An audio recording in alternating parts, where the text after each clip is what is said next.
can lean into your own personal discomfort, say what needs to be said in a non-offensive way, the more you make the world a better place.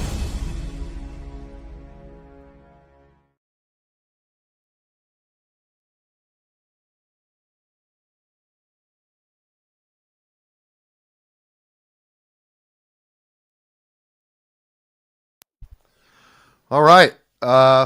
Welcome, social media platforms. I just had to turn my microphone on. I quickly observed that signal wasn't getting in there. Welcome all.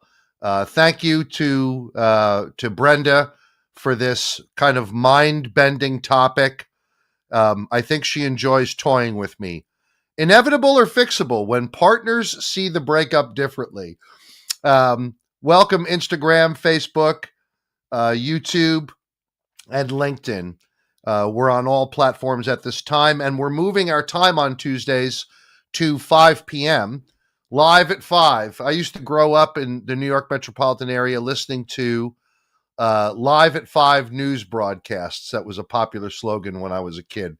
So I guess I'm going to be live at 5 from now on because as the new fire commissioner in my fire district, 2 Tuesdays a month, the commissioner's meeting is at 3 p.m. So I am just coming to this live from a commissioner's meeting that I attended today as a member of the public. I'll be assuming the board chair or the board, the chair. I'll be sitting in position number 1 in January. So I'm excited about that. I have a couple of prototype experiences with this. Professionally and personally, and in some cases, there's a combination of the two, where there's been a breakup of some type, and there are vastly different stories, perspectives on why that is.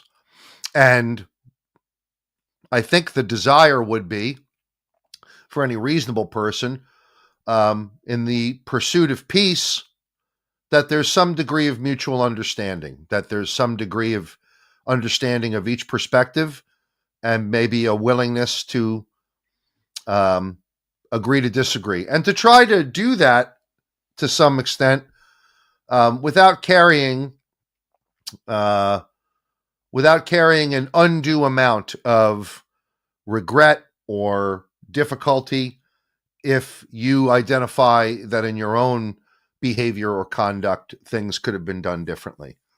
I'm starting to accept as I age, there are some things that can't go back and be fixed. I live with a strong commitment to keeping accounts short and keeping the slate clean in my relationships. In the program, we refer to that as continue to take personal inventory, and when we were wrong, promptly admitted it. Step 10, actually. And step 10 is something that allows one to keep the slate clean in their relationships with people. Sometimes keeping the slate clean can mean if two people can't come together on why a breakup occurred, two people may have to accept that two people have very differing views on how that happened, and the need for my perspective to be understood is tabled.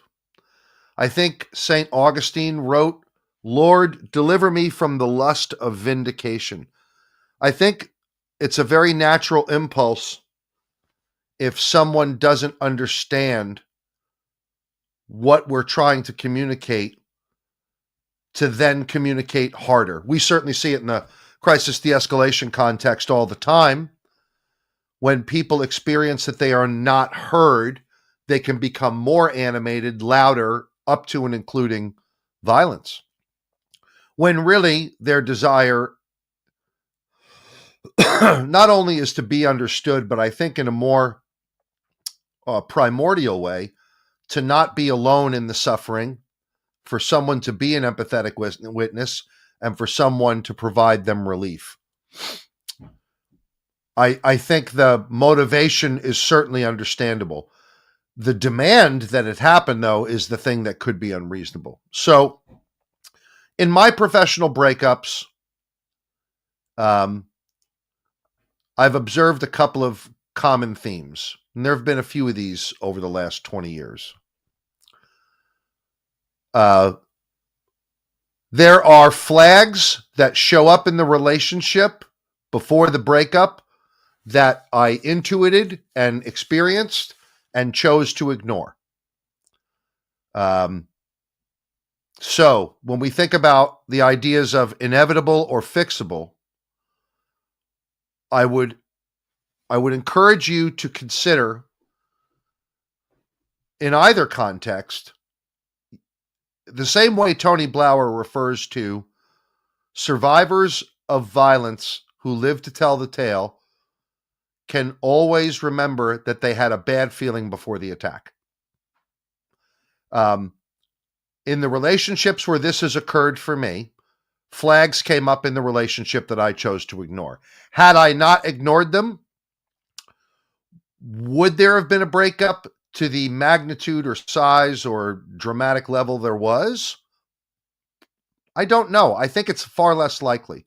I think when we listen to our intuition, provided we've done work that we can rely on our intuition and not confuse it with patterned habits of self-appraisal, instead true intuition. This doesn't feel right. This person is doing something that is rubbing me the wrong way. I can trust my intuition on this. It's fresh. It's pure. It's not something I've been conditioned to believe. It's not like those other feelings I get sometimes. I'm speaking in soliloquy as if I were speaking out loud while feeling the impulse. There's an impulse that human beings can get that's very pure in its inputs from sensory experience that aren't necessarily floated through the entire filter of my life trauma, but rather, that's odd. That's interesting that they just did that. I may have to be on the lookout for that. It's happened twice now. I don't know if I want to be around the downstream implications of that habit or that behavior. For me, I'll share with you what that is. I've observed people spend an extraordinary amount of time in their interactions with me professionally. They want to partner with me or do something. And they start using a lot of I statements about their life experience or their internship. And they make statements like I statements about their level of influence or power in the world. Like it's some kind of outward facing report card of their effect. When I did this and I did that and I led this and when that shows up. Like if it shows up during a time that you would wonder, why is this person talking about this? Because nobody asked them. And now they're doing this seemingly in the service of showing that they're relevant in the discussion. And they must have been feeling not relevant or part of the discussion. So now they're asserting their credibility to be part of the discussion. Like that's a red flag for me. Like, whoop, I won't have much to do with this person.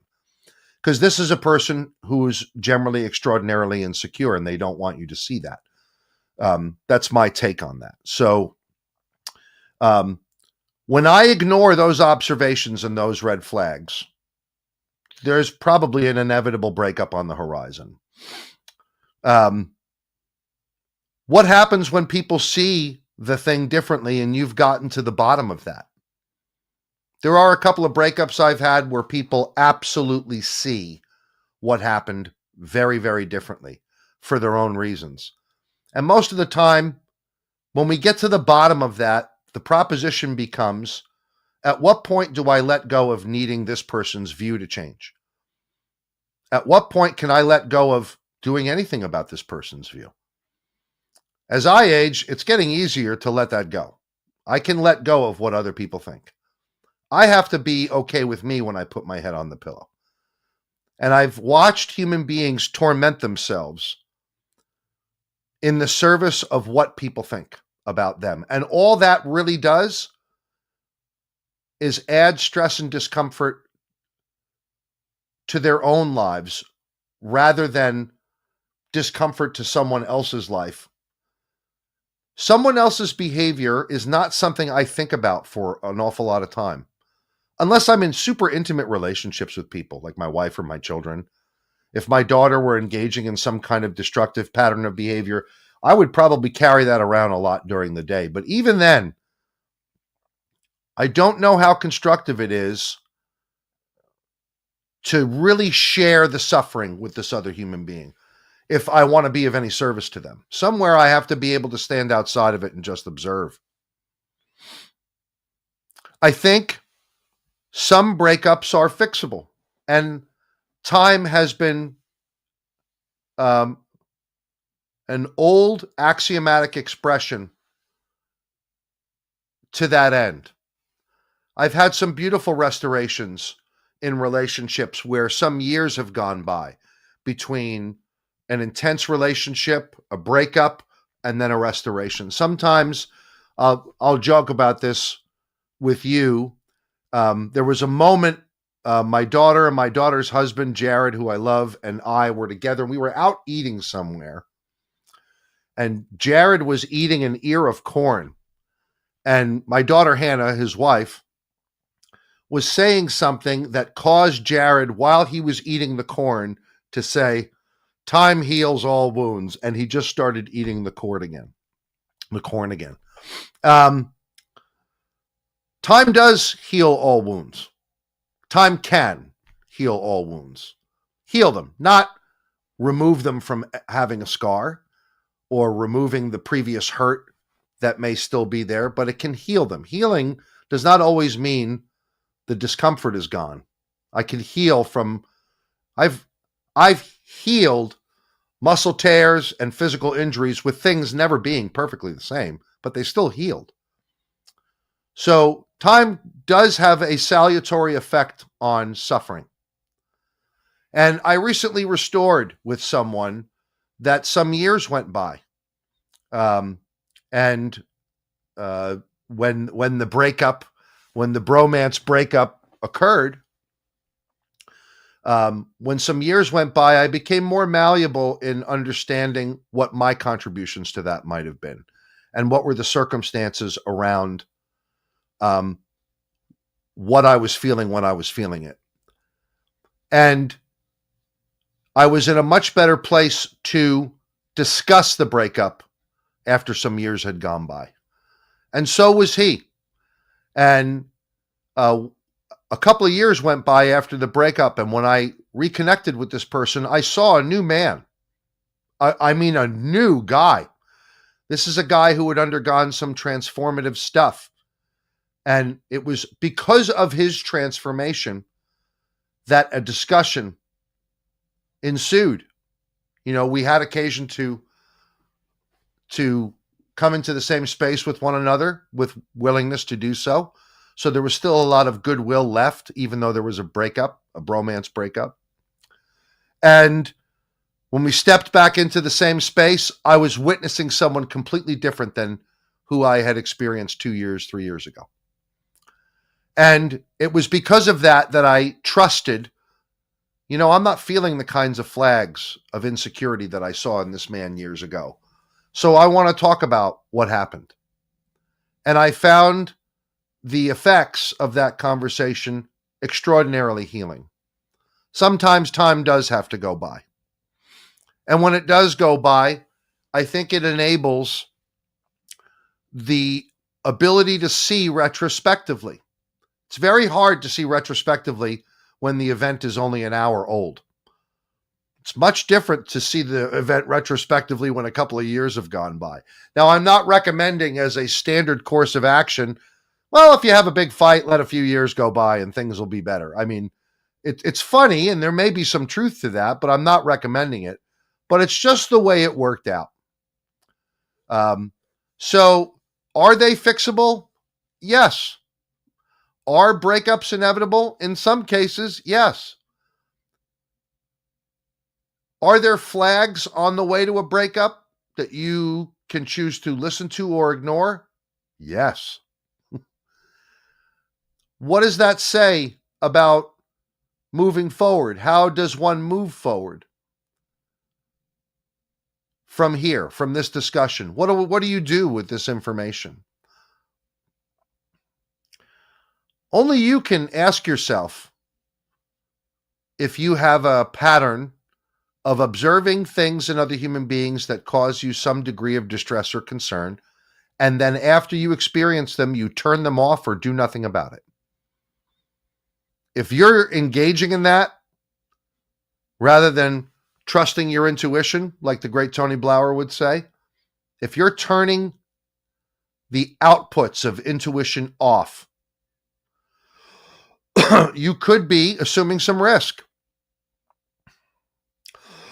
It's certainly an opportunity to talk to the other person about what you're intuiting. You know, when I witness this, here's what I think and feel about that. I'm wondering if you can tell me a little more about your motivation. And then the quality of the answer is going to be very helpful for you in deciding what's next. There are some breakups that I think are best staying broken up. I live with some sadness on a breakup. I would love to be able to restore with this person in some way. I have seen absolutely no evidence of transformation. I've seen the preconditions that set the stage for the breakup remain as ever present as they've always been. And what I'm not going to do is return to the insanity of trying to reason with or problem solve issues that have gone undealt with in another human being because of their vulnerabilities or insecurity. I won't be going back to that. And I wouldn't encourage that for anybody, frankly. So it's hard to talk about this to some degree because I have to, in the service of being of use to you, I have to reveal that I've experienced this also. And I'm a 57-year-old guy. This is not like this happened when I was in my 20s. This stuff happens today. I'll be in relationship with people.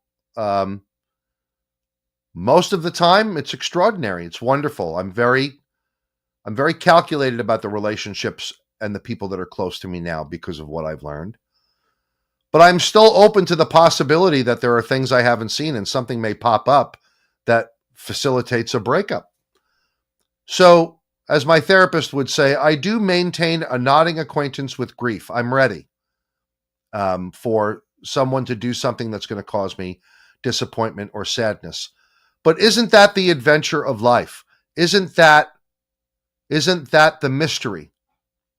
That I don't know what's on the horizon for me, that I really am not controlling anything in the world or in the universe at all. And all I can regulate or control is how I show up in it. So I live for the adventure. I don't live for the myth that I can control the hurt that comes into my life or the disappointment by regulating that I just won't be into relationship or take risk or invest. Where's the adventure in that? I don't think there is any. So I do have a degree of hope and optimism for breakups. I think they can be fixed where they can be fixed. And that doesn't mean that they're rendered perfect again or restored to what they were. It just means they're different. So with that, a lovely topic, Brenda. I hope this had some meaning and value for you. It certainly stretches my ability to leverage some of these principles that I cherish in these very contextualized discussions. Join us on Thursday at the Jumpstart Mastery Network, where our live is more oriented for professionals. On Tuesdays, we do this on all socials, and it's for people in everyday life. Also, some Black Friday sale stuff coming up at jumpstartmastery.com. Our courseware, our monthly subscription is all going to be a beneficiary of discounts. So stay plugged into jumpstartmastery.com and get access to best-in-class asynchronous learning material in crisis de-escalation and in long-form discussions with global experts like Gary Nesner and Jack Cambria on crisis negotiation from the law enforcement domain. I wish you all well. Take good care. 10, 9, 8, 7, 6, 5, 4, 3, 2, 1.